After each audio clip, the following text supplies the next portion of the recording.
Movie के start में हम एक लड़की हेली को देखते हैं जो अपनी यूनिवर्सिटी में एक स्विमिंग कंपटीशन में स्विमिंग कर रही होती है, लेकिन वह इसमें हार जाती है। तभी उसे उसके बचपन की याद आती है कि उसके बचपन में ऐसे ही हार जाने पर उसके डैड उसे उदास न होने और हमेशा मेहनत करने के लिए इनकरेज किया करते थे। इसके बाद हेली को उसकी बहन बेथ का वीडियो कॉल आता है जो उसे बताती है कि शहर में एक खतरनाक समुद्री तूफान आने वाला है, इसलिए लोगों को शहर से बाहर निकाला जा रहा है। उनके डैड शहर में ही रहते हैं, इसलिए दोनों अपने डैड के लिए चिंतित होते हैं। अब हेली अपने डैड को लेने के लिए शहर की ओर जाने लगती है। हेली अपने डैड को कॉल लगाती है, लेकिन वह कॉल नहीं उठा रहे होते हैं। रास्ते में पुलिस लोगों को शहर की ओर जाने से रोक रही होती है। उनमें से एक पुलिस वाला वेन हेली की बहन बेथ का एक्स बॉयफ्रेंड होता है। हेली उसे बताती है कि उसके डैड शायद मुसीबत में है और वह वहां जाकर जल्दी ही अपने डैड को लेकर वापस आ जाएगी। वेन को ऑर्डर होता है कि किसी को भी शहर की तरफ न जाने दिया जाए, इसलिए वह हेली को भी वापस जाने के लिए कहता है। लेकिन हेली अपने डैड के लिए परेशान होती है, इसलिए तेजी से गाड़ी मोड़कर शहर की ओर चली जाती है। अब हेली अपने डैड के घर आ जाती है, जहां उनका डॉग शुगर अकेला होता है। हेली अपने मॉम डैड के डिवोर्स के पहले की फोटो देखकर उदास हो जाती है। हेली बेथ को कॉल करके बताती है कि डैड घर पर नहीं है। उन्हें लगता है कि उनके डैड शायद उनके पुराने घर में होंगे जो तूफान वाले एरिया में है, इसलिए बेथ उसे वहां जाने से मना कर रही होती है। लेकिन हेली अपने डॉग शुगर के साथ अपने डैड को ढूंढने के लिए तेज तूफान से होकर उनके पुराने घर आ जाती है, जहां बाढ़ का पानी रास्तों तक आने लग चुका होता है। घर पहुंचने पर उसे यहां भी उसके डैड नहीं मिलते। उनका फोन भी किचन में रखा होता है। तभी शुगर बेसमेंट की ओर देखकर भौंकने लगता है, इसलिए हेली बेसमेंट में जाने लगती है। थोड़ा आगे जाने पर उसे एक पाइप में खून लगा हुआ दिखता है। वहीं पाइप के दूसरी ओर उसके डैड घायल होकर बेहोश पड़े होते हैं। हेली के कोशिश करने पर भी वह होश में नहीं आते हैं, इसलिए हेली उन्हें किसी तरह एक मैट पर लिटाकर खींचते हुए बाहर निकालने की कोशिश करती है। लेकिन तभी वहां एक बड़ा सा एलिगेटर आ जाता है, जिससे जान बचाकर हेली किसी तरह अपने डैड को खींचकर पाइप के दूसरी ओर ले आती है। एलिगेटर वहां नहीं आ पाता है, इसलिए वापस चला जाता है। अब हेली बाहर आ रहे बारिश के पानी को अपनी जैकेट से निचोड़कर अपने डैड को पिलाती है, जिससे उसके डैड होश में आ जाते हैं। उसके डैड उसे तुरंत वहां से निकल जाने के लिए कहते हैं, लेकिन हेली उन्हें अकेला छोड़कर जाने से मना कर देती है। हेली अपने डैड का एक पैर टूटा हुआ देखकर घबरा जाती है। उसके डैड उसे बताते हैं कि एक एलिगेटर से बचते वक्त पाइप में फंसकर उनका एक पैर टूट गया है।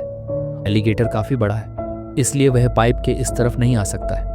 लेकिन एलिगेटर से बचते वक्त हेली का फोन पाइप के दूसरी तरफ गिर जाता है। हेली छिपते हुए फोन तक पहुंचकर उसे उठा लेती है, लेकिन तभी एक एलिगेटर उसके पीछे आ जाता है, जिससे बचते हुए हेली अपने डैड तक पहुंचने ही वाली होती है। तभी एलिगेटर उसका पैर पकड़ लेता है, लेकिन हेली किसी तरह खुद को बचाकर दूसरी ओर जाने लगती है। लेकिन इसमें उसका फोन टूट जाता है और एक दूसरा एलिगेटर उस पर हमला करने ही वाला होता है। लेकिन हेली एक स्क्रू ड्राइवर से उसकी एक आंख फोड़ देती है और बचकर एक पाइप के पीछे जाकर छिप जाती है। फिर अपने पैर में लगी चोट पर अपनी पैंट के कपड़े को कसकर बांध लेती है। उसके डैड भी अपने टूटे हुए पैर को एक बेल्ट से कसकर बांध लेते हैं। अब यहां से निकलने पर हेली को बाहर रोड के दूसरी ओर दो लोग एक स्टोर से सामान चुराते हुए दिखते हैं। हेली उन्हें टॉर्च से मदद के लिए इशारा करती है, जिसे एक चोर देख लेता है और हेली की ओर आने लगता है। लेकिन एलिगेटर उन दोनों पर हमला करके उन्हें मार देते हैं। यह देखकर हेली काफी डर जाती है। वे लोग सीढ़ियों से ऊपर नहीं जा सकते क्योंकि वहां उन्हें एलिगेटर मार देंगे। अब हेली के डैड उसे ऊपर लिविंग रूम तक पहुंचने के लिए एक सीक्रेट डोर बताते हैं, जो बेसमेंट से ऊपर लिविंग रूम में खुलता है। लेकिन उसके ऊपर कोई भारी सामान रखा होता है, इसलिए हेली उसे खोल नहीं पाती है। बेसमेंट में पानी भी तेजी से भर रहा होता है। अब हेली को बाहर बोट में वेन और उसका एक साथी पुलिस वाला दिखते हैं, जो उसे ढूंढते हुए यहाँ आए होते हैं। हेली और उसके डैड मदद के लिए जोर जोर से आवाज़ें करने लगते हैं। वेन उनके घर के अंदर आ जाता है, जहाँ उसे शुगर भी दिखता है। वह उनकी आवाज़ें सुनकर बेसमेंट तक पहुँच जाता है। हेली उसे बेसमेंट में ना आने के लिए कह ही रही होती है, तभी एक एलिगेटर उसे पकड़कर नीचे पानी में खींच लेता है। हेली वेन को बचाने की कोशिश करती है, लेकिन एलिगेटर वेन को खींचकर मार देता है। वहीं बाहर वेन का दोस्त भी उनकी बोट के टरबाइन में फंसे कचरे को निकालने के लिए बोट से नीचे उतर जाता है और उसे भी बहुत सारे एलिगेटर्स फाड़कर खा जाते हैं। अब हेली किसी तरह तैरकर अपने डैड तक पहुंच जाती है। हेली हिम्मत हारने लगती है और अपनी पुरानी बातों को याद करते हुए अपने मॉम डैड के डिवोर्स का कारण खुद को मानने लगती है। लेकिन उसके डैड उसे समझाते हैं कि इसमें तुम्हारी कोई गलती नहीं थी, और हेली को हिम्मत देते हुए कहते हैं, हमें किसी भी हालत में इन एलिगेटर्स को मजा चखाना होगा। अब वह हेली को तैरकर सीढ़ियों की ओर जाने को कहकर खुद पाइप्स पर ईंट से मारकर शोर करके एलिगेटर्स का ध्यान भटकाने लगते हैं। हेली सीढ़ियों की ओर जाने लगती है, तभी एक एलिगेटर उसके डैड के पास आ जाता है, जिसे उसके डैड सिर पर हमला करके मार देते हैं। सीढ़ियों तक जाने का रास्ता बंद होता है, इसलिए हेली ड्रेन पाइप से बाहर जाने का फैसला करती है। रास्ते में उसे एलिगेटर के बहुत सारे अंडे दिखते हैं, जिनमें से कुछ टूट भी रहे होते हैं। तभी उसे ड्रेन पाइप से एक एलिगेटर आता हुआ दिखता है, इसलिए हेली वहीं रुक जाती है। अब हेली को वहां पड़ी वेन की लाश में उसकी गन दिखती है। हेली गन उठा लेती है, तभी एक एलिगेटर उसका हाथ पकड़ लेता है। हेली उसके पेट में ही सारी गोलियां मार देती है, जिससे एलिगेटर मर जाता है। अब वह छुपते हुए ड्रेन पाइप से तैरकर बाहर निकल जाती है, जहां एक एलिगेटर उसके पीछे पड़ जाता है। हेली किसी भी तरह खुद को बचाकर पानी से बाहर आ जाती है और घर की खिड़की तोड़कर घर के अंदर आ जाती है। नीचे बेसमेंट में पूरा पानी भर चुका होता है और उसके डैड भी पानी में डूबने लगते हैं, इसलिए हेली एक क्रोबार से बेसमेंट का फ्लोर तोड़कर अपने डैड को बाहर निकाल लेती है। उसके डैड लगभग मर ही चुके होते हैं, लेकिन हेली उन्हें सीपीआर देकर किसी तरह वापस होश में ला लेती है।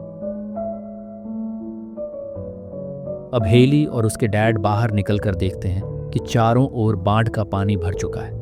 तभी उन्हें रोड की दूसरी ओर उन्हीं चोरों की बोट दिखाई देती है। हेली के डैड शुगर को अपने हाथों में उठा लेते हैं और वे तीनों बिना हलचल किए बोट की तरफ जाने लगते हैं, लेकिन एक एलिगेटर उनके पास आ जाता है। वे लोग बिना हलचल किए वहीं खड़े हो जाते हैं और एलिगेटर वहां से चला जाता है। तभी जोर जोर से डैम के टूटने के सायरन बजने लगती है, इसलिए उसके डैड उसे तेजी से तैरकर बोट तक जाने को बोलते हैं। हेली भी किसी तरह एलिगेटर से बचकर बोट तक पहुंच जाती है और बोट शुरू करके शुगर और अपने डैड को भी उसमें चढ़ा लेती है। लेकिन तभी डैम टूट जाते हैं और पानी का बहाव तेजी से बढ़ जाता है, जिससे उनकी बोट तेजी से बहकर घर में घुस जाती है और वे तीनों वापस पानी में फंस जाते हैं। अब किसी तरह पानी से बाहर निकलकर हेली को वेन का वॉकी टॉकी मिल जाता है, जिससे हेली मदद मांगने की कोशिश करती है। हेली के डैड को भी एक जगह फ्लेयर्स मिलते हैं, वे सारी अपने पास रख लेते हैं। अब वे शुगर को ढूंढकर बचा लेते हैं, लेकिन तभी एक एलिगेटर उनके हाथ पर हमला करके उनका हाथ तोड़ देता है। लेकिन हेली वहां आ जाती है, इसलिए एलिगेटर हेली के पीछे जाने लगता है। हेली तेजी से तैरकर बाथरूम में छुपकर उसे रोकने की कोशिश करती है, लेकिन एलिगेटर अंदर आ जाता है, पर हेली उसे बाथरूम में ही बंद करके बाहर आ जाती है।